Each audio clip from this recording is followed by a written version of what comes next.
Hello বন্ধুরা, কেমন আছো? তো মাতা রানী আর কাল ভৈরব বাবা দর্শন হয়ে গেছে। তো আমরা আস্তে আস্তে নিচে নামছি।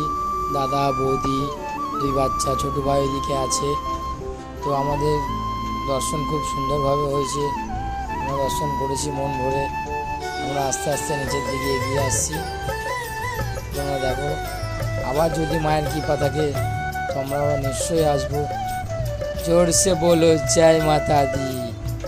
আর এই যে এটা দেখছো, এইখানে ডাইরেক্ট পাহাড় থেকে একদম জলটা নেমে আসে। আর তুমি জলটা দেখতে পাচ্ছ, পুরো কাঁচের মতন পরিষ্কার জল। তো আমি একটু মুখটা ধুয়ে নিলাম, ছোটো ভাই আমাকে বললো যে একটু মুখটা ধুয়ে নে।